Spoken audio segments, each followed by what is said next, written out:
Hey there, I'm Eternal, and I'm an audio show fan that has barely watched any object shows. We have to fix that. Let's play Object Catchup. Hello there, and welcome back to Object Catchup, the series where we talk and discuss object shows right after watching them, whether they are new or old, famous or unknown. We will try to get to it all, or at least as many as I can find. I still have not found a good method to find new object show releases because there's a few places that have them sort of collage, but they don't have so many of them, so many of them are missing. In fact, every single new audio show that we're going to be taking a look at today is one that I haven't been able to find in another system. I've only been capable of finding it through my own research. Otherwise, I would have completely missed them, and this would have been, I don't know, just a full BFDIA episode.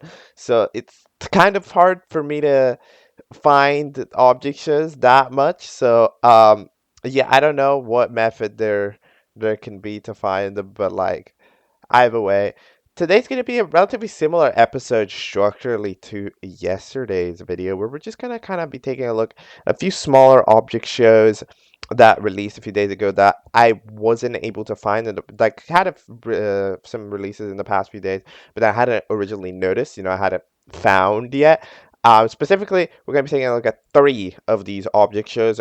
The first one, which is the main one that we're going to, I guess, be taking a look at, as it's the longest one in terms of video, is called Object Games.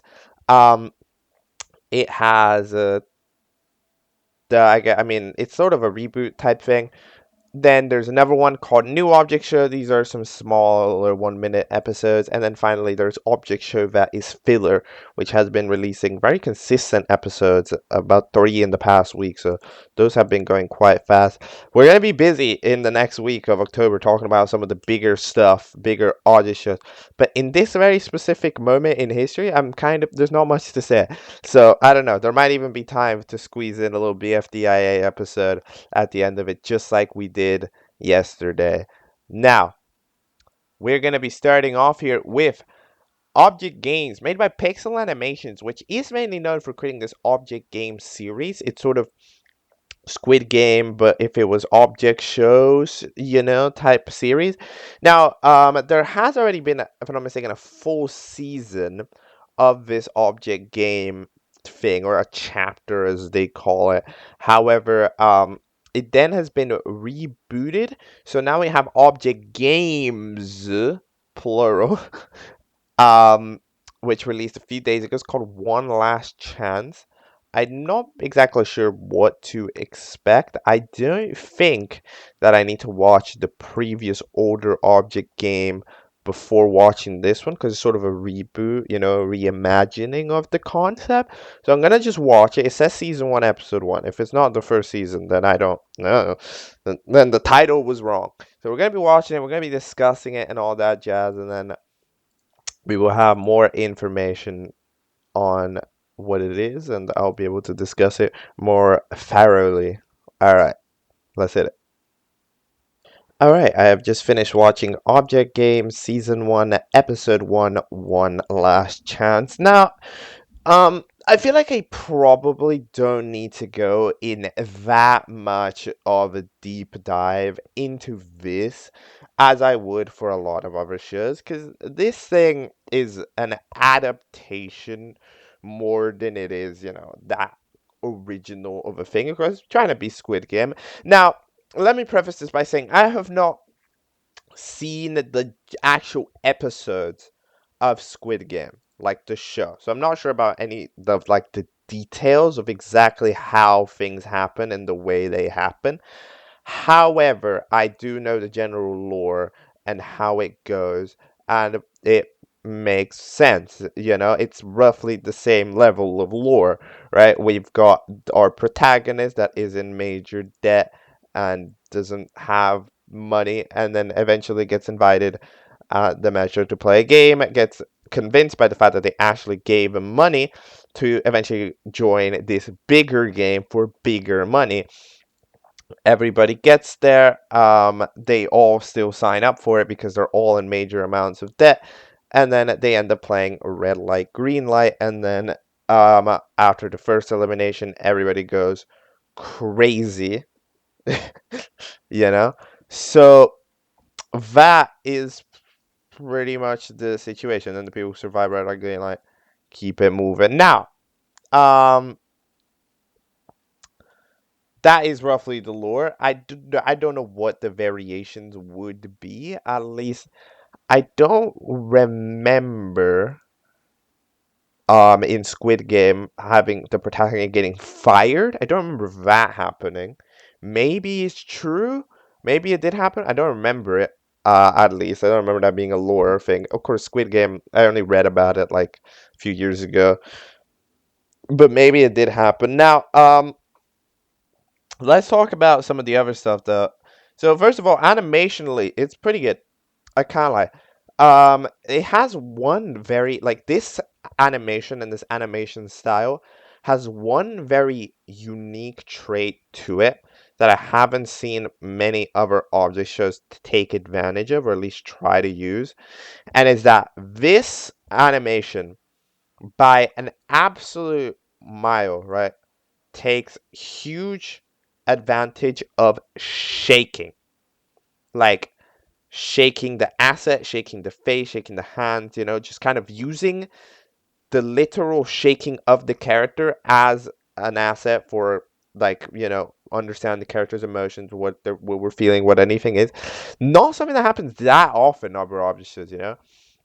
Like this type of violent shaking that you see happen to Cupcake so often, and during the show you see how like people are nervous after the initial elimination or trying to run away. There's like the desperation stuff. So yeah, the amount of like proper shaking that takes place is, yeah, it's a relatively good sign of nervousness, but I haven't seen it to be used in the way it is. But it's very nice way to make it work. Because it does successfully convey what it is trying to convey, which is, of course, every character feeling nervous or worried or anxiety, right? Like one of those things. So that, yeah, it makes sense. Then, so yeah, the thing about Squid Game is that this ends up having the unique situation of this needs a lot of characters, right? It needs so many characters, both for the outside world, the debt collectors, the people at the store, the previous friends, all that jazz, um, and then the whole characters, then the joining in the show. The show itself is about 400 characters, right? The hosts themselves, the friends and stuff. So you need a lot of people, you need a lot of assets, you need a lot of VAs and all of that jazz. So that is one thing that this has a very unique capability of doing, which is give a lot of recommended characters the chance to shine in the show. Like you get a lot of recommended characters and they get to be in the show and do their whole thing, and it's pretty cool. Now, I'm not sure if the main cast, the fella that we're paying attention to, are any recommended character. Like I don't think Cupcake is. I don't think Amethyst is. I mean, Amethyst is. I think Pixel's main character, as far as Pixel animation, it's the thumbnail, and all of that stuff. I don't know if the other fellas are like the suitcase, or the deck collectors, or the suitcase that plays the one game that's has a Korean name that I forgot about. But like in general, yeah, Squid Game itself is just a pretty damn well written thing. Like it's pretty nice. So even watching this adaptation, which is pretty solid, it doesn't have any like major, like nothing here would take me out of it, which is the nice part about it. Like there's a few characters are a bit louder than others. I'm mainly thinking the boss of the store compared to Cupcake is like quite a bit louder in general, and maybe Cupcake is a little quiet, but in general, like the show's pretty good. There's a few shots which I also like specifically, like the train station train passes, and then the person who plays the game and all that jazz is doing it, and it's all cool. So yeah, But yeah, this does give a lot of opportunity for recommended character to shine, or at least, well, I mean, instead of shine, just be there. I don't know if they grabbed like 400 or whatever, how many there are in Squid Game, the 1 million, like there were before, but whatever it is still a lot of characters. You can tell how many there are just on the ground and all that jazz. The people who get shot in red light, green light, there's a lot of unique animations for each one dying. Like when the mechanical fella died, you get to see the wires, but for like the juice, you get to see the juice spill out, and all that jazz. So there's a lot of cool stuff going on there. Or like when it's paper, it's like a ripped paper. Um, and that stuff, and it's cool. I enjoy it. Or like there was one that was like a wine glass, and then it just proper rips itself apart. Like it is pretty swag. I can't lie. You know. Um, I mean, this does have the limitation that it can't quite feel as grand as red light, green light feels in Squid Game, because of course you can't have everybody there at the same time. Like we do not get to see a proper shot of all of them in red light, green light properly. We don't get to see the shot of all the bodies at the end. We get to see a shot of a bunch of them, but not all of them, right? So like you don't get to see quite V scale. But like, yeah, there's still a lot of people who ended up being dead. Um, Shout out to a few of these recommended characters, by the way. They have some cool designs. A lot of them are surprisingly unique, um, and are pretty cool. Like, there's a few that are like a robot or a flag, but it's an upgrade. I think they did some good choices because in general, a lot of like, for example, recommended characters like BFDI. Uh, a lot of the time are just the another character, but with something added onto them. So maybe I don't have like the highest standards of recommended characters, but there's a lot of cool designs in the mix that I mean I would like to see more, but of course we're mainly taking a look at these fellas, Amethyst or whatever. A few other interesting decisions that I'm gonna point out. So Robot Flower as the baby in Red Light Green Light is interesting. Uh, I mean, I don't know if I'm a big fan of it because it's a little weird because everything else was a pretty unique asset. Like okay, sure we have the speaker boxes that are being treated as sort of the mass men in Squid Game, but like that's unique asset and all that jazz, and it's pretty cool. But we're just straight up using Robot Flower as the asset, um, which it works. I just think that it maybe might take away a little bit of its originality points because like it did take a usage of another asset for an important component, but it still made it work. And if you want to treat it as just a reference, considering it wouldn't get used, I think, for another challenge, it's all right. We don't necessarily mind too much. Then yeah, so yeah, we have the big filler. And then the beginning. As far as pacing wise, I don't remember how long is an episode of Squid Game. Squid Game episodes. Let me check for a moment, just to have the knowledge here.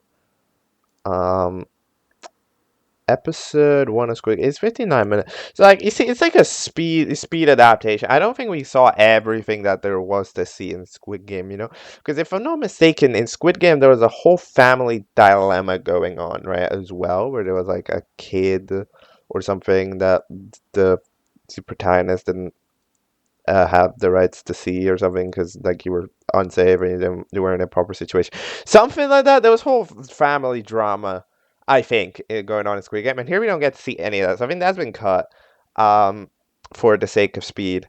But either way, what we needed to see, I think we see. Like it doesn't feel like anything is necessarily missing too much. I mean, like, I guess we don't know why you're in debt that much, but like, we just know that it was a failed business venture, so we don't get too much context on why you're in debt. But in general, it's like, we get it, you're in debt. um, and all is well, and all is fine. So Yeah.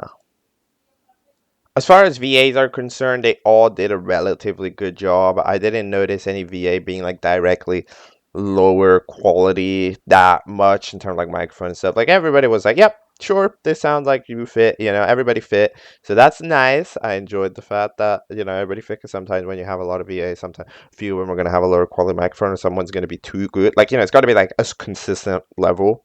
Otherwise, it feels weird because someone's way better than another in terms of like just my equipment, right? But in this case, it felt pretty standard. Everything felt pretty good. Again, animation wise, everything felt pretty great. Um, Backgrounds were pretty good. No, backgrounds are actually great. I'm not even gonna lie, backgrounds were good. Whoever made the backgrounds, they were pretty damn good backgrounds. Like I understood them, everything made sense. The background that maybe what I don't know, the only shot that maybe would felt a little off was the one right before the camera section, the one with like from the top down, but that's just a very difficult area to draw. So like in general, it is a quite good setting that there is there. So that's all, fella. And as I pointed out, I am also a fan of the announcers, like the speaker boxes being the hosts. I think that makes perfect sense if you're gonna do object game. Yet again, I also have not only have I not watched Squid Game properly, I also haven't watched the Object Game original, which this is a reboot of. I mean, I would guess that this is very similar.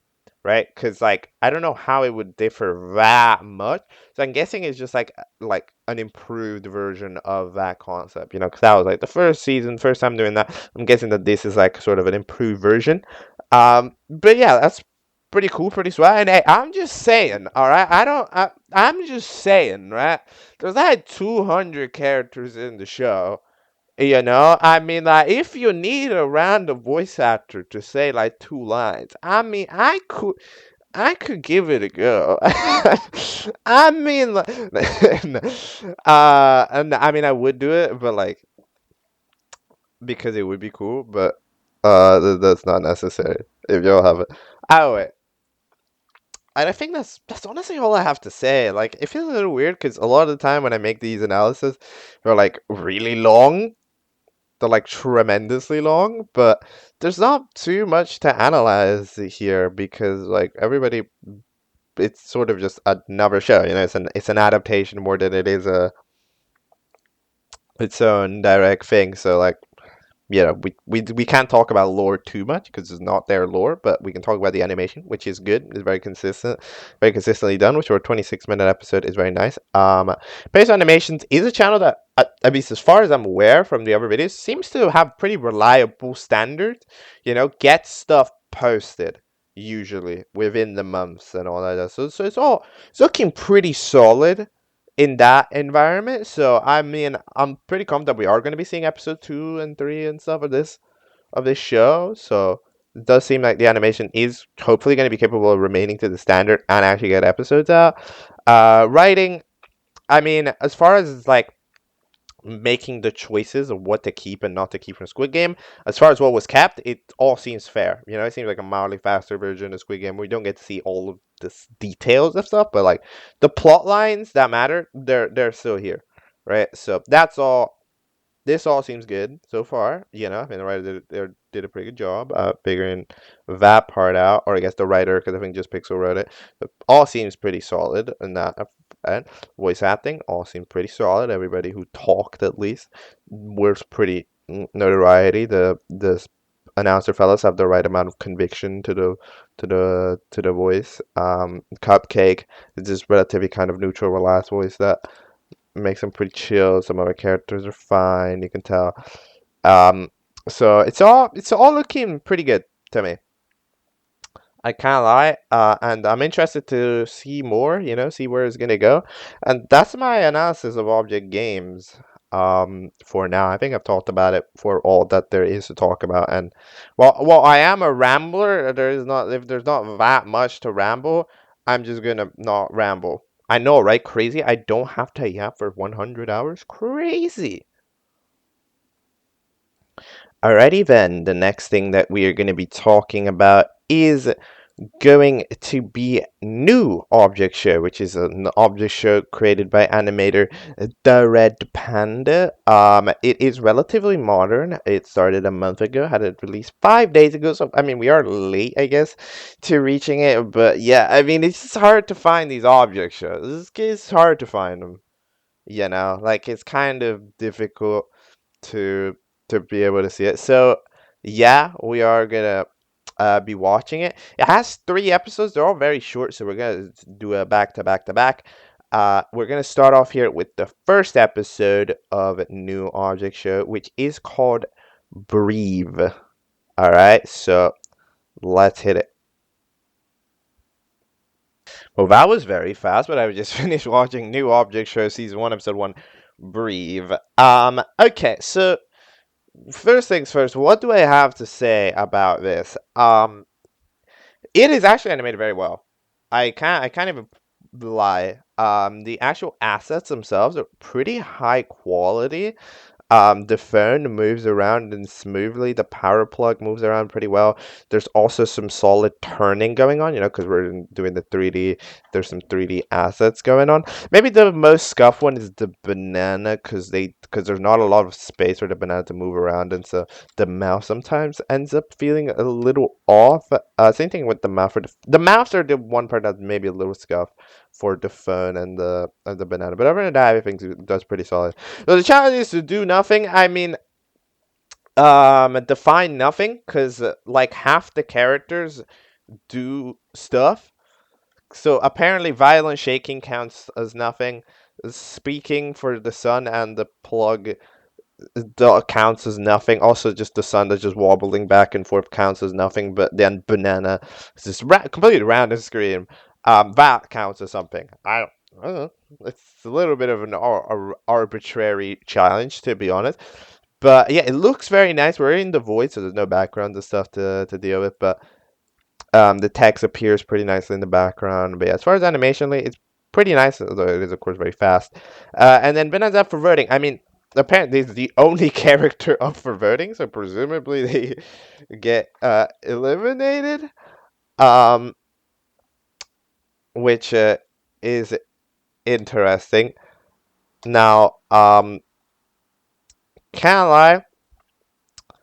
The credits actually look good, by the way. The credits look quite solid. The way they scroll on the right and then have the voting on the left like that. It is unfortunate that the end card for the playlist does cut into the credits. It would look cleaner when it is. But other than that, it's pretty solid. And also, I enjoy the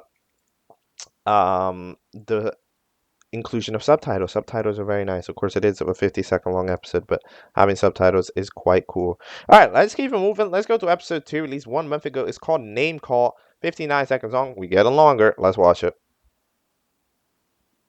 Very good. Just watch episode 2, Name Call. Now, I mean, again, it's a little difficult to say too much because it is only a 1-minute episode. However, I mean, it's a pretty smooth 1 minute.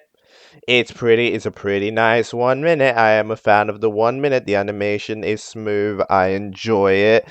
The voice acting, every character has a relatively distinct voice. They managed to fit in a few gags in time. I like the intro one at the beginning. I like the fact that the challenge ends up being that, like, to choose somebody's name, but then Banana was already calling out phone, so it ends up the phone wins and everybody's up for elimination. Like, I'm a pretty big fan. I don't know what Pluggy's deal is. I don't know what's going on there. Like, we're just saying numbers. I'm guessing this is it's like socket size or wattage or something, but I'm not exactly sure what the deal is with it. But either way, is up for voting. All 3 of them. So we actually have a voting that matters. I know, right? Crazy, but voting at some point in time and history. But yeah, Banana gets eliminated. I mean, obviously, the only contestant. Apparently, the only male contestant. I don't know what gender the other ones are, but I mean, not male, apparently. I'll make sure to keep an eye out in 4 years for whatever the gender crisis is. And in terms of elimination, it's hard to predict this elimination, but I'm going to guess Pluggy, because they're the one that speaks the least. Yet again, credits are pretty good in this time. No end card, so we can actually see it scroll properly. So I'm a big fan. And now, time for the modern episode. The one that released 5 days ago. It's called The Final Half. Let's see it. Let's watch it. Let's opinionate. I've just come back from watching The Final Half, New Object Show Season 1, Episode 3. So, it turns out the pluggy isn't actually speaking in um just voltage. It is actually a language. It's called number-ish, and Cork is a translator that apparently is also a video editor because they add in post-production what pluggy is saying. So that's good to know. Now, yet again, I think animation-wise, I think it's even been improved. I think the assets for the phone host fella and garbage are also quite improved, and I'm a fan of them genuinely. Like the animation for the show is like impressively good. Like genuinely, if this type of animation played in a proper big object show, I wouldn't be like I wouldn't it wouldn't feel off. Like it genuinely does fit rather nicely with the way the characters turn, the way that the assets are, and like the scenes and hand waving and all that stuff. Like it's all good. It's all pretty good. The lip syncing, it's all nice. Um, but in general, garbage ends up getting eliminated, which makes sense. I mean, the classic object show thing of character that is even remotely mean gets eliminated. I don't know how I didn't see that coming. Yes, garbage gets eliminated. And then we are left to the final two, which is Pluggy and Sun. Now we vote directly for one of them to win the show. So there's no final challenge where it's written in. It's just whoever that gets the most votes ends up winning. There's not even a challenge this time. Yet again, unfortunately, the end card does go over a lot of the screen because it is a good end screen, so you can't even see Pluggy's image asset. I mean, voting for a winner, I'm gonna say Pluggy wins in my opinion because they made the least interesting character now sort of the most interesting character because there's a thing going on. Well, Sun isn't really gotten written into this episode or any of the past three episodes. Really, Sun hasn't is the one character that kind of hasn't done anything. So I'm gonna go with it. Also, interesting thing, this show is just called Object Show apparently. Like it says new object show, but it's not mentioned within the show that it's a new object show because there is, if I'm not mistaken, an old version of this object show called Object Show, not new object show, because it was like a remake. I don't. This is like a remake. I think this is a remake of like a 2020 show or something called like Object Show. I think. I'm not sure, but either way, yeah. My prediction that Pluggy is gonna win because they made Pluggy interesting.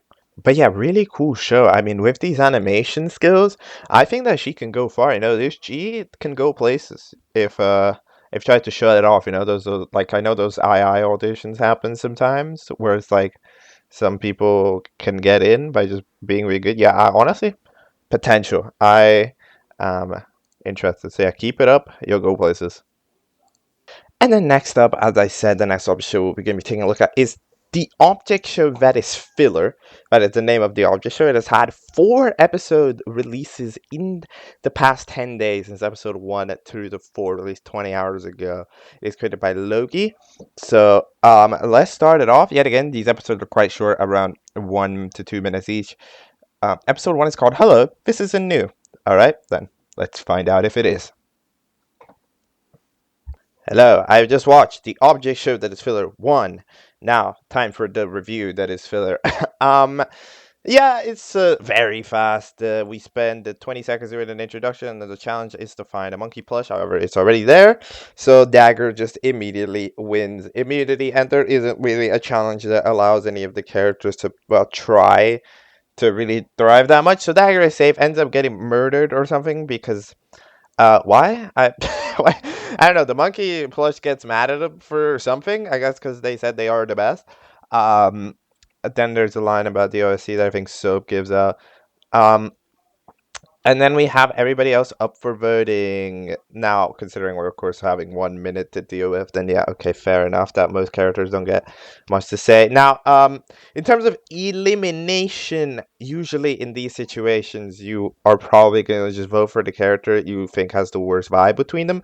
So, I would say that Sheep Picture stays, because it's at least interesting. And the lotion stays, because it's kind of funny. The soap stays because of the one line. So then Bandana and Whiteout, who kind of didn't do anything in this episode other than introduce themselves. I'm gonna go with Bandana because it was also the first one there, the first one to introduce themselves. It might have been the one that got even the least remembering in the brain, right? That got the least memorability. So I'm gonna go Bandana getting eliminated. That's my prediction, but I have no idea. As far as the challenge is concerned, look, if you're gonna do a challenge that lasts 20 seconds, that is a pretty good way to do it. But of course, I mean, I prefer challenges that last longer. Either way, next episode, double the length. Obviously, there's for 2. We break records here. Let's find out. All right, that was the second episode of the object show that is filler. Now, that is okay. So, I don't know what it is about this, right? But there's sort of a tiny amount of awkwardness to the eliminations. It's like they're a bit too fast paced. It's like there is zero point 0.1 seconds between the first character speaking and the second character speaking, which is too fast.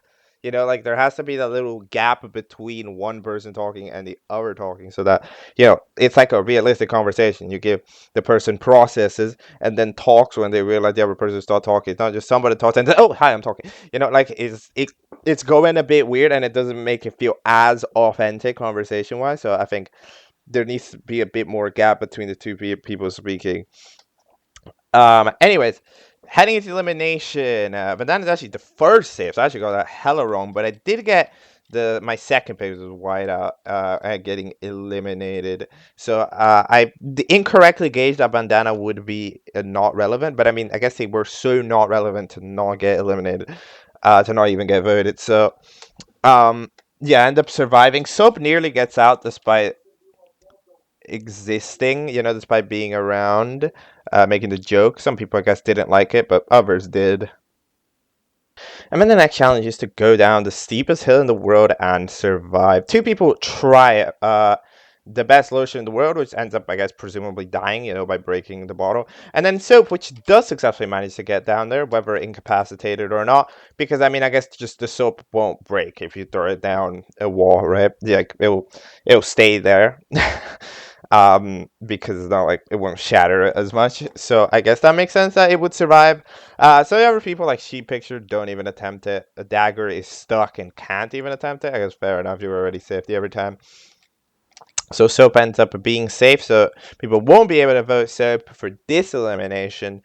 It's fair enough. By the way, what is the steepest hill in the world? Wouldn't the steepest hill in the world just be a wall? Like that? Not what it would it not just be a wall? Like, or it would be like a 1 degree angle. Like that, technically, like a wall at a 1 degree angle. That's like the steepest hill, technically. No, I don't. That's actually a good question. I need to search that up sometime. I don't know what the steepest hill. I don't even know what that means. But either way, Soap wins immunity. Everybody else is up for elimination. Bandana Dagger, the best lotion, and Sheep Picture.png. Who's getting eliminated in this one for failing the challenge? I'm gonna go with the best lotion. All right, I'm gonna go with the best lotion. Let's hope for the best here. I don't know if I'm gonna get this right. Filler 3, let's go. There we go. That was the object show that's Filler 3, which is called Why Didn't We Think of This Sooner? So we discovered that apparently the best lotion can revive themselves over at elimination. Now I think the intro of this show is like the intro of this episode gives the perfect example of what I mean with the whole thing. It just goes a bit too fast, like there's not enough time for the character to have realistically understood what the other one said before the response comes out. So we figure out that Soap is just like an object show martyr or whatever. It's shipping is cringe. Elimination time, actually the best lotion gets the least vote, so we have discovered that who I predict is given the blessing of being the first one saved. So I'm a god in that matter. And then it turns out that Bandana gets eliminated. I guess Bandana was the mean character, quote unquote, but it's kind of weird because technically Bandana wasn't even that mean. It was the other Soap was sort of meaner. to Bandana, and Bandana just responded. So I personally disagree with the audience on that one, but either way, fair enough. Then the challenge is to recover. This ends up being a very obvious challenge. Nobody knows what to do except for the fellow that recovers themselves from having died in the last challenge. They call up Mr. Recovery Center themselves, which, yet again, big fan of recovery centers that are characters, so I think that's a pretty cool character. But either way, the best ocean ends up being safe with that. And then Dagger, Soap, and Sheep Picture.png are safe. Now, considering how many votes Soap got last time for just saying something about the OSC, I'm gonna say Soap gets eliminated here because of the shipping comment. Let's see if I'm correct. I have no idea, but I'll be sure that it's for the 4 released like yesterday. So I mean, there's nothing better than to go take a look. The name is called Okay, what is this? Alright, let's find out. There we go, that was the object show that is filler for Okay, what is this? My spell that makes whoever I predict to be eliminated not be eliminated has officially run dry. I successfully guessed that Soap would be eliminated. Let's go. Now, yeah, that makes sense, and it also makes sense what the host said. Which, I mean, the host is just just a profile picture of Logie, so I'm presuming it's Logie. That they would win, because theoretically, I thought, oh yeah, we'll make self references to the show, to shows, then we'll get the support. But no, that's the opposite, which I'm pretty surprised by that myself. But going with that, apparently it is how it goes. Then you have the final 3, which is Sheep Picture, Dagger, and the best solution. So that what a final 3. Yet again, I think this episode suffers a little bit from that whole pacing thing. Like, even at the beginning where Soap gets ignored by like that best solution, it's like I don't have time to process that they're getting ignored, because like that's because the time between answering the question goes from 0.1 seconds, which is way too fast, to 0.5, which is still fast. Like, it's still a quicker response. It's just here is considered ignoring, like that's just kind of the thing. There needs to pace needs to be slowed down when interactions are happening, in my personal eyes. However, if we're trying to make quick episode, then I mean, fair enough. You can do that. No challenge today. Instead, for I don't even know. So, Inconvenience Wizard inconveniences the host, which now has a red eye, and then they decide to scrap the challenge, and it said have a voting for who's gonna join the finale. I have no idea who wins this. Because of course we've tried to figure out who's the not fan favorite, but now who is the fan favorite? I genuinely don't know. It could be that best lotion, maybe. Oh, but maybe not. I know, because the best lotion was kind of mean. Okay, I'm gonna go with Dagger. I go with Dagger. Because Sheep Picture nearly got eliminated one time. Dagger nearly got eliminated this time, but gets more sympathy, gets more stuff. I'm gonna say Dagger. However, as far as I'm aware, you can still vote. So don't let that influence you. Be the change you want to see in the world. If you want to see sheeppicture.png make it to the final 2, be my guest. Go out there and place the votes. Make me incorrect. But yeah, that's that. As far as an audio show, it's pretty all right. The animation itself is pretty all right. It's pretty solid. Of course, it's very fast, very punchy show. I just think the only thing that I don't like about it is just how fast the interactions are. They don't feel authentic. They don't feel like 2 characters are speaking to each other. They do kind of just feel like the 2 audio files are placed directly next to each other. So it just goes too fast in my eyes. That's like the one primary critique of this show. And that's all though. Keep it up. You're doing pretty good with the animations and all that stuff. So we keeping it moving. Also, the VAing, the voice acting for the suffering of the host, very nice. That was well done. Okay, now we can move on. Alright, so we will watch a BFDIA episode today, but not right now, because in my methods of checking, I also checked the fellow channels in the server. So there's a few other very tiny object shows so far with not a lot of support that I will take it upon myself to give support to. So let's start off here with this 4 views. It's an hour ago, alright? But we are coming in fresh to this Flipper Clip object show created by Nazar Gold. It's called Battle for Insane Powers. This is episode 1 of this object show. It's called A Button question mark. And we are going to be honestly watching it and giving our views on it. Let's go. Alright, I've just finished watching episode 1 of Battle for Insane Powers. Now, I'm going to start off here with the positive. First of all, I appreciate the fact that this show is actually trying to display the things that it is saying. A lot of the time with these small object shows, I notice that they say a challenge exists, but then they don't ever show the challenge or anything in it, and that's kind of, it's a little bit unfortunate. But in this case, we see that the challenge is an obstacle course, and we actually see the obstacle course, people performing it, people jumping, people getting through it, people dying. We see it happen, which I appreciate a lot. And I also appreciate the fact, for example, that we actually get to see the powers in use. We get to see the sun get brought down, get brought back up. Like, the animation is done correct. Like, we get to see what is needed. So that's what we need. Now, the plot of the show is that this masked fella that I don't know the name of ends up being the host fella. They're battling for insane power with the cast. Now, the cast is Block, Crown, Iron, Smartphone, Apple Jam, Post Note, Highlighter, by 30, which I think is like a glue. And then eventually, the Mouse Challenge is an obstacle course. It looks very inspired by Roblox. Like, it's kind of like the default Roblox hobby. It's gray and then the red kill blades. So that's what I'm thinking it's inspired by. There's a few characters I don't quite get to see enough of them to really form an idea in my mind of them, to be honest. Smartphone apparently competed in another show, but they're sort of a mean Thai character.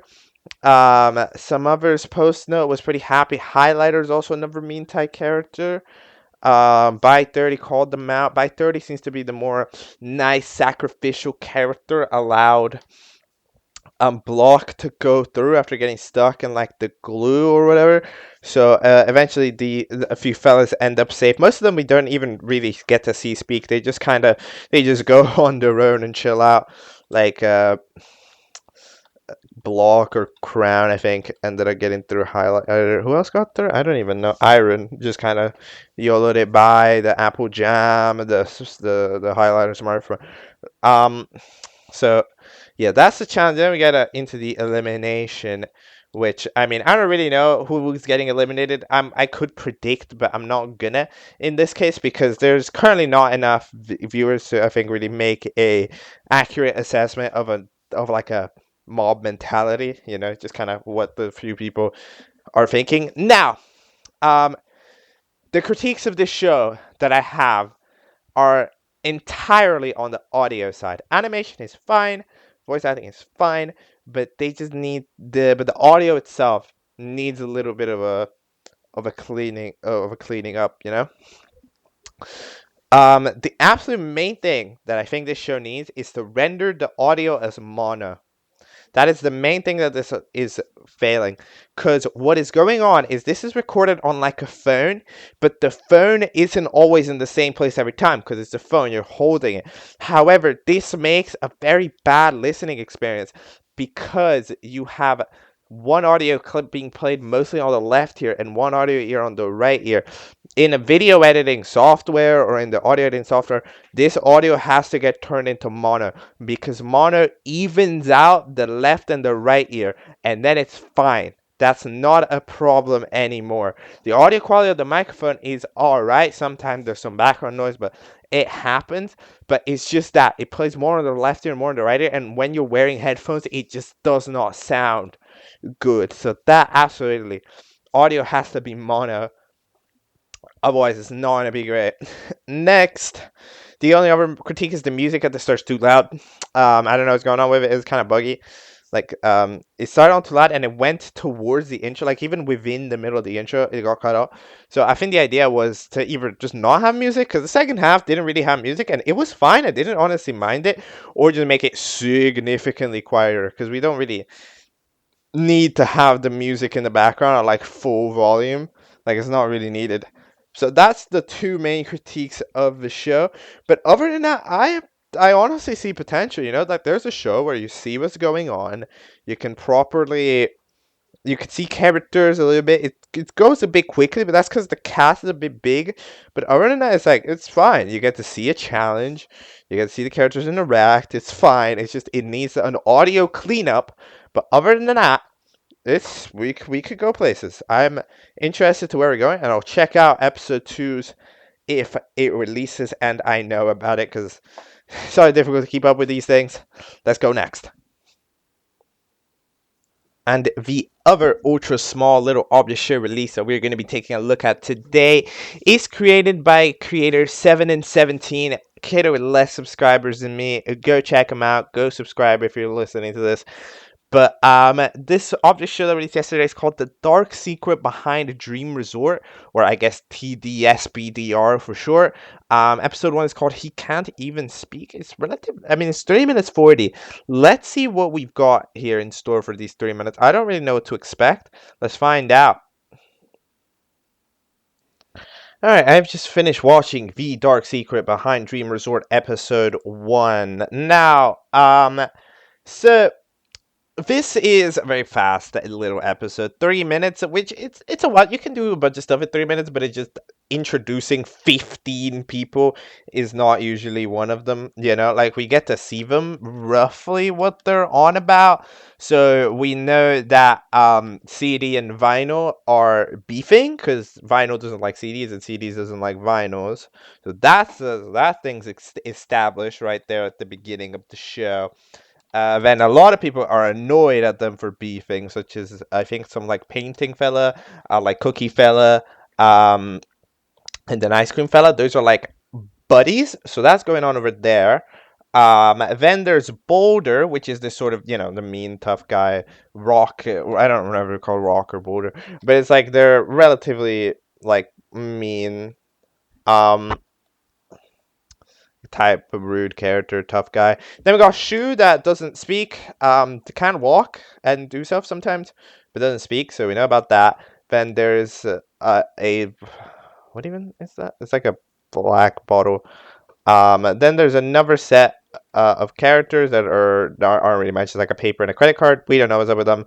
Then we know that there's another dynamic going on between a box and a soccer ball and a glue stick. They got a dynamic going on. Glue stick doesn't like them bad, but box thinks they're cool.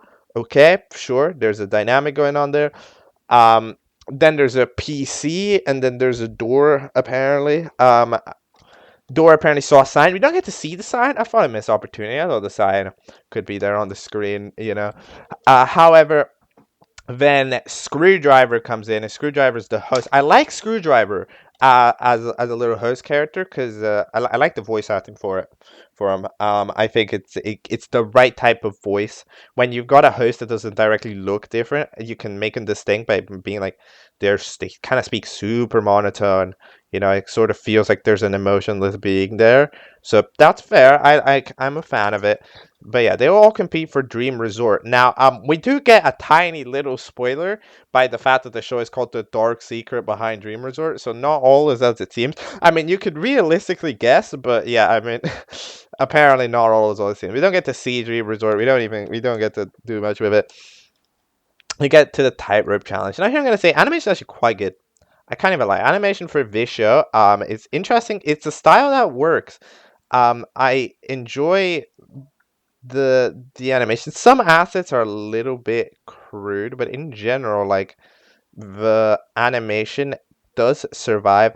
The only thing I maybe say is that some of it isn't like super consistent, right? Like sometimes the slapping sometimes feels a little off, and especially the walking on the tightrope felt a little weird. Like for example, CD walking on the tightrope, that felt really good, that felt really smooth. But like the walk cycles for like ice cream, when ice cream was getting passed, that just feels weird. That just feels like a bobbling of a PNG back and forth. It doesn't feel as smooth, which is sort of weird. So there may be a little bit of inconsistency, but on average, I think it's quite nice. So Vino ends up getting through and being a team leader after CD slaps him and they end up there. So fair enough. CD ends up falling. Then the trio of friendos goes by. Two of them fall, but Ice Cream gets by as the second save. And then while everybody else is arguing, Shu gets by. This is one of those challenges that feels a little weird because like half the cast doesn't go. We don't get to see why they didn't go. Maybe they were going to, maybe they weren't. That's kind of the thing with individual challenges. Like it feels like people are taking turns, so then we don't get to see a lot of why other people didn't go. You know, like Boulder was gonna go, but apparently they just waited for Shu to get by. Right? Like you don't get to see why a lot of characters didn't go. Like why did computer not go? I don't know. Why did credit card not go? I don't know. You know, like we saw one character's reasoning that it's dumb and they didn't want to fall into Pit of Doom, but on average, it's sort of. I'm not a big fan of these challenges when you got a big cast because like you want to be able to introduce your cast, and these challenges that only like 2 or 3 people are capable we're gonna be seeing isn't great. But anyway, the team leaders end up being Shu, Ice Cream, and Vinyl. We don't get to see the teams getting made because that's already episode 1 over. I must say that's fast. Like that is truly really fast. Even BFDI 1A, if I'm not mistaken, had the teams get made in 1A. I guess I gotta check just to make absolutely sure.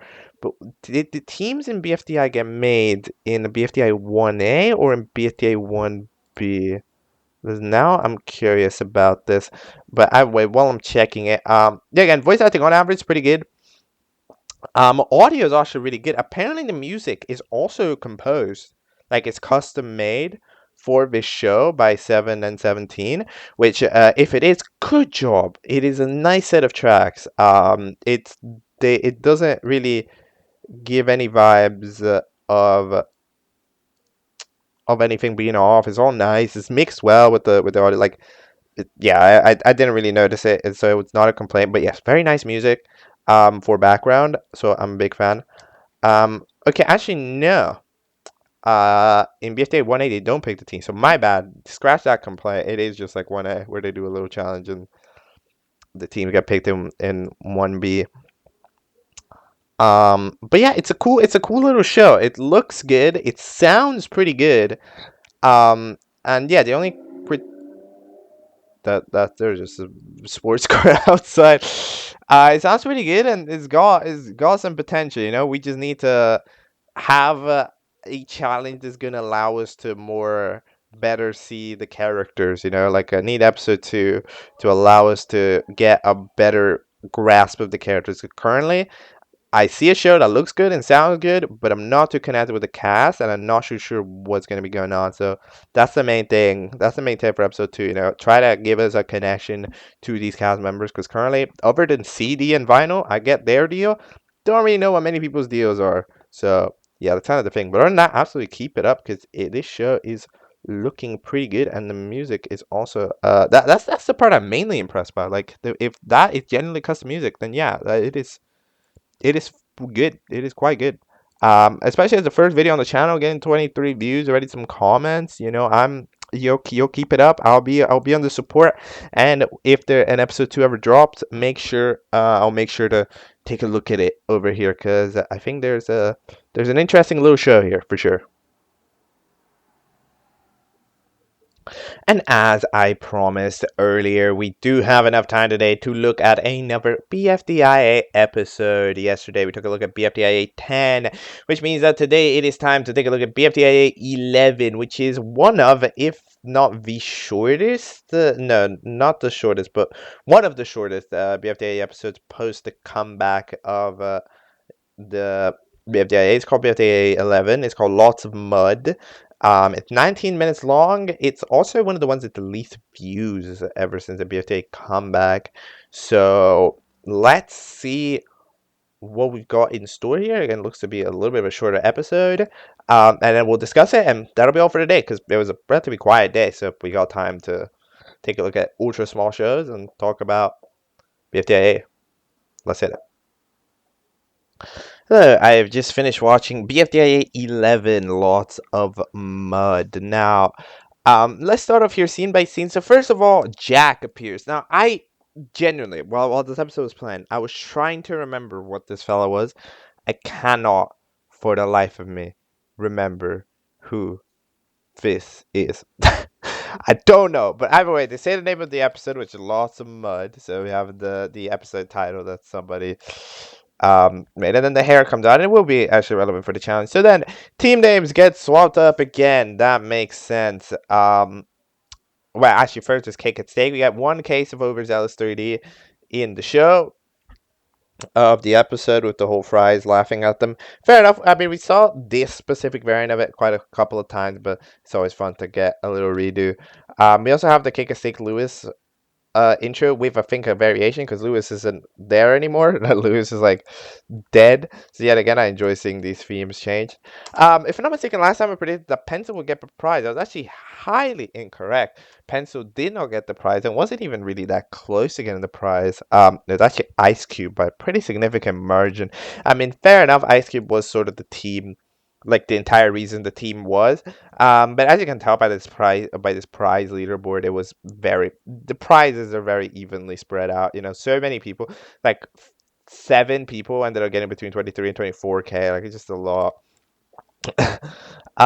Meanwhile, Ice Cube eventually chooses to rip off Pin's face in the prize wheel instead of getting immunity to the final 10. I mean, out of the two choices, I think it's better to not, because you end up becoming a pretty pointless character if you have immunity to the final 10. So that makes sense. Pin now has no face and no limbs, so Pin just doesn't exist anymore. Like, they exist, like, the only thing they can do is sweat, which is, yeah, other than that, they pretty much become completely inanimate. The cake is normal, except now it has Jack's hair. Mostly everybody survives relatively well. Ice Cube and Spongy end up being the final two because, of course, some people liked Ice Cube, but some people also thought Ice Cube was going to be eliminated. However, Spongy ends up being the one getting eliminated. This one I did successfully predict. People just kind of don't like Spongy. Spongy doesn't say a lot. You know, there's very few episodes where Spongy is a genuinely present character because Spongy just doesn't speak much. In the fact, right before Spongy gets eliminated, they're like, "Oh shit, we were gonna do a plot line, weren't we?" And then they forgot. But eventually they choose not to try to do it. And Spongy goes no, and then gets eliminated, and is now probably gonna be over there in the WTF, and might just break it, to be honest. I don't know how much space there is. Everybody else switches to the Bad Face Institute except for golf ball and tennis ball, which leave on their own, and the free smarters, which eventually come back to the free smart team. They decide to change their team by being less bad, less what is it? Less bad, less dumb. Yeah, less restrained, less dumb. Oh, okay. Um, so the LRRLD. Then Team No Name continues to be Team No Name because for some reason golf ball doesn't feel like choosing a team name. I guess doesn't find it very relevant. Meanwhile, the other fellas that are all on it end up forming Woe Bunch on accident. I mean, on accident. This is also just a case of flexing linguistics. You know, it's like, oh, you see, we made a way to spell Woe Bunch when talking about Ice Cube. But yeah, so that's the team that gets formed again. So yeah, the teams are roughly back to normality. Fries is forced to join Team No Name due to not being allowed to be on their own because that breaks the point of everything. So that makes sense. Spongy is also, but oh yeah, Spongy doesn't even go to the W. Spongy goes there and then dies. Godbot just decides to call up as Popball Speaker Box isn't the host anymore. That makes sense. I mean, yet again, this is BFDIA, and BFDIA does the host roulette. A host usually doesn't host more than like 4 episodes at a time before something weird happens and they get replaced. And it was time for a replacement. So, Flower comes in because Goldball calls the latest content. The latest content was Flower, which drove Lewis's car in the last, in I think, was it the last episode? I think it was the BFDI 9 or something, but either way, coming in. Yet again, we have another. I enjoy the intro variants with destroyed tennis ball and the dead pin. Big fan. They also find a way to make BFDI, but with Flower's name on it. So I'm a fan. But then it turns out that the challenge is to rip Flower's petals off. which is interesting. For some reason, Nito doesn't like calling that flower gets called Daisy, which is interesting. I mean, I don't know. I don't really mind that name, but either way, yeah. It eventually rip flowers petals off. So there's a total of five. One of them gets ripped off immediately by Coiny. They make a firework with it, which is a pretty cool animation. And then Flower gets mad and decides to lock up the rest of her petals with keys that she then throws under the water. So the fellas over at Woebunch decide to go underwater with snorkels they constructed out of Leafy's bananas, which yeah, that sounds like a Woebunch tactic. They only had 3 of them for 4 though, so eventually Balmy and Nickel just kind of swapped over their snorkels constantly until eventually they used the same snorkel and just traded breaths. It didn't work, and then they both died. But it's a fun gag. Pin also died, very likely. I mean it's an interesting theoretical because I mean if you don't have no faith you need to breathe or whatever. But like, I don't know how Pin's consciousness works when you don't have a face or limbs. Like I don't know. Um, Eventually, Book and now the fashion magazine. Now, I mean, not really a fashion magazine, but now the purple version. Book is everything. Book is every book at the same time. It's like a, it's like an Amazon Kindle. You know, I wonder how Book feels about Kindles. You know, it's like every type of book at once. That's just what it is. So that is what Book is. Eventually, Free Smart decided to do the tactic of being a fashionista, because if you can place something on top of flower, because you replace a replacement to the flower, to the petals, that means that the flower will get rid of the petals for the new thing, right? That makes sense, right? So they try a bunch of stuff. Ice Cube likes like none of it. To be honest, I like the vibes that get given on it because we use the pineapples from the fella pineapple, the cake and cake at steak, the stars from the last challenge as well, which Pub Boss Speaker Boss gave. We just get Pin, which I don't know how Pin ends up there, but apparently does. That we get a reference of from BFB's buckets and all that jazz. So that's all cool. According to the recommended characters, which but like, there's always a fellow recommended characters alive, and I like this being a thing that happens frequently. You know, of just fellas talking that aren't in the show, because like it gives us a little bit of insight that okay, there aren't just 20 people that exist.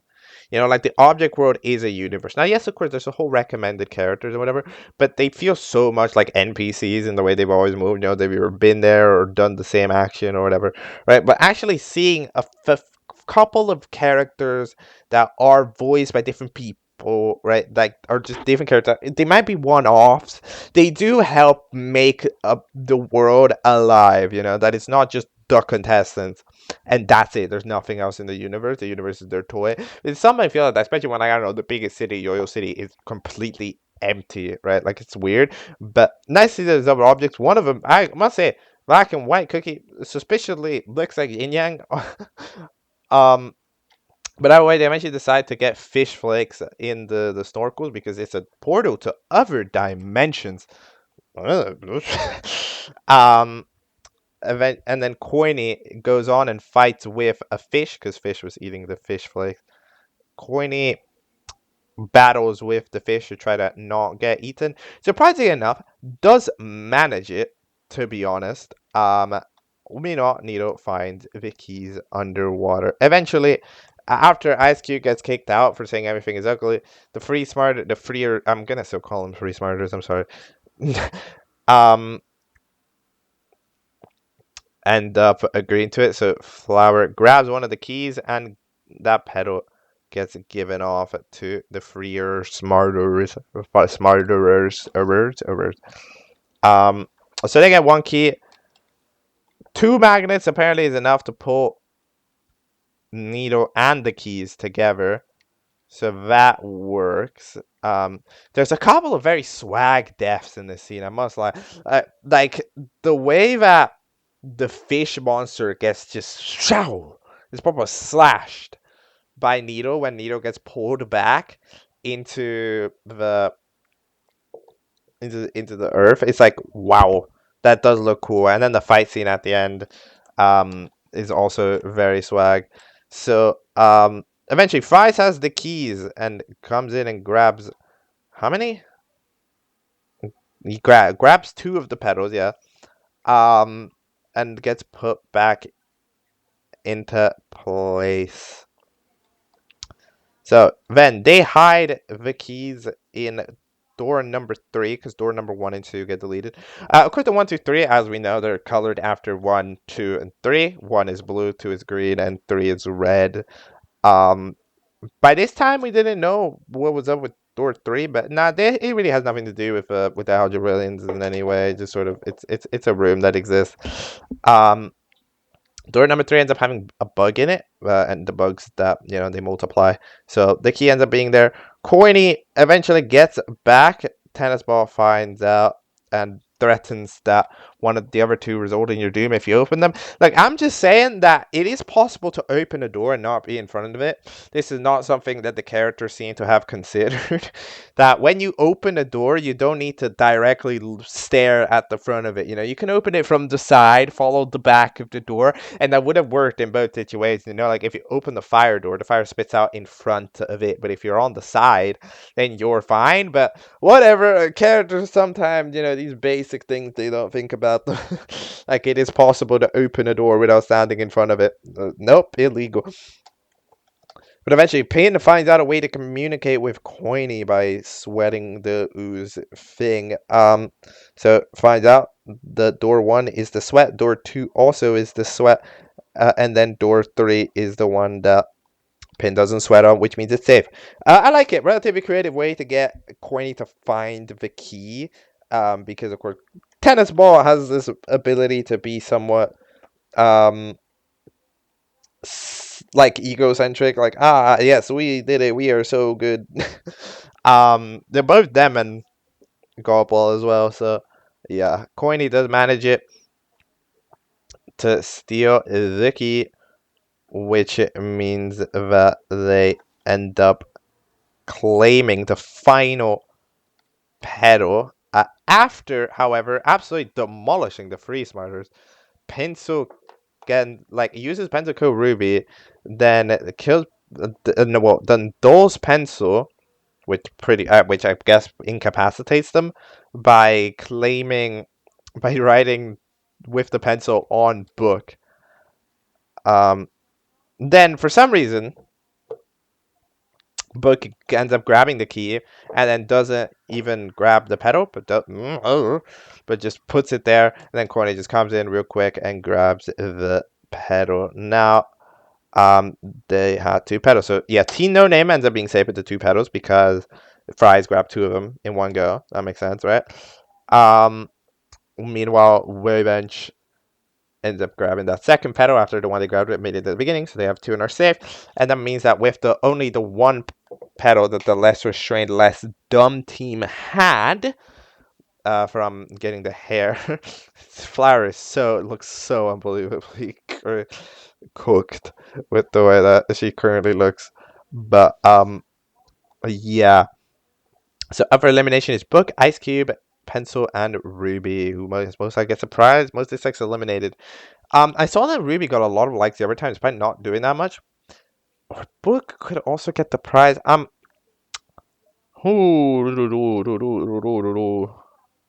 This is tough. I'm saying Ice Cube eliminated, Book prize. I don't know. I like Book's design twist. I think people might like that. And I think Ice Cube sort of, I guess, threw it in the dust earlier by saying everything was ugly. So and also was mean to Pin by, of course, removing their fake and revenge and all that stuff. So I'm gonna say Book prize, Ice Cube eliminated. I don't know. It's kind of hard with the Free Smart crew. Feels sometimes so unbelievably intertwined that even the voting is intertwined. Like I kind of don't know who between them is fan favorite, non-fan favorite. Like it's all kind of there. So whenever they're up for voting, it's like I don't know. But eventually it turns out that the fellow insects from the end of from door number 3 multiply successfully and start chasing around the the chest region around Flower, and we will get Insectophobe Nightmare 4, which is going to be the next episode, which we're not taking a look at today. We're taking a look at some other time. I mean, depends on the day, but I already know that it is the next episode. So other than that, I don't really know what to say. Hold on, let me check the BFDI channel because I'm really trying to remember this. Is it from the one of the oldest videos? Oh, it is. Yeah, it's from like the Jack is from one of the original videos from Jack and Jellyfy. 'Cause I just had this like remembering. Because said that we look like Carrie. Wait, we don't mean Carrie like Carrie Huang, right? We mean like the other Carries. I think there's a Carrie in um that I don't from something else. But anyway, it's a cool reference. I really like the 3D that Jack has right at the beginning. When Jack says "oops," I like it. I think it is pretty swag. I can't even lie. So I'm a fan. And I don't mind some references here to some old stuff from time to time. Um, I don't know who Carrie is or what they look like in this series, but ugh.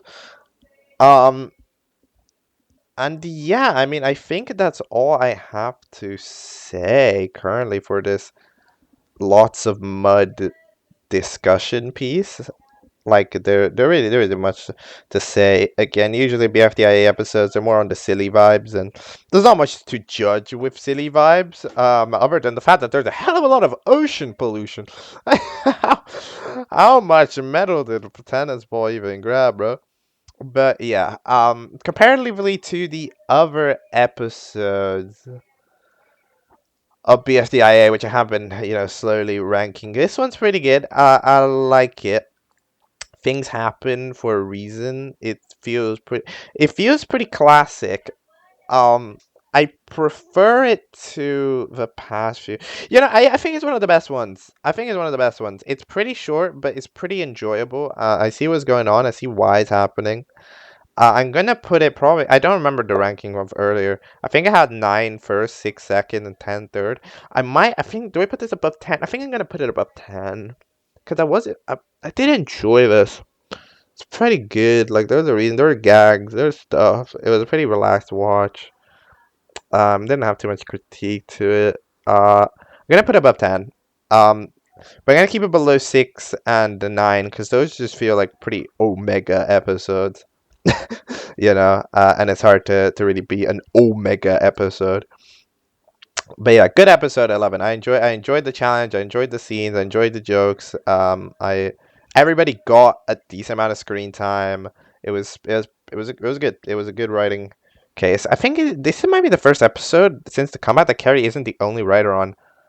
Yeah, Joseph Pack ends up also having a writing credit on this. So Carrie seems to be handing the keys over. Reference. Um, to a little bit, to be able to have some more BFDA episodes with it. I'll be interested to see if that writing team expands heading into the future BFDA episodes or not. Because so far, I'm pretty sure it was only Carrie that wrote 6 through 10. But now we're getting some other people involved. I mean, I'm curious to find out, but we won't be finding out today. Because that's all I have to say about BFDI 11. Lots of mud. Alrighty then, that is going to be all for today's episode of Object Catch-Up. There really wasn't too many little things to watch. We had to take a look at object games, but other than that, we got some time to review some other stuff, which I probably wouldn't have ever noticed if there were a lot of releases. So, the fellas, I guess the stuff reviewed today maybe got a bit lucky to have noticed it up and do the reviews, but I did enjoy watching it today. I think the quality standard was pretty high. It was pretty enjoyable.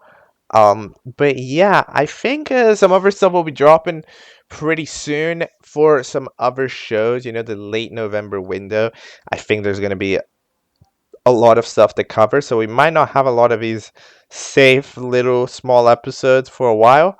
But either way, I'll try to make sure to find all the audio shows and not keep them around, like to not miss them. I'm trying my best out here. Sometimes life is tough, but because when there's no system, life's tough, right? But I've been trying to find them, and I've been trying to review them, and we'll be back for more Object Show Roundup next time, now that we're all caught up. Goodbye.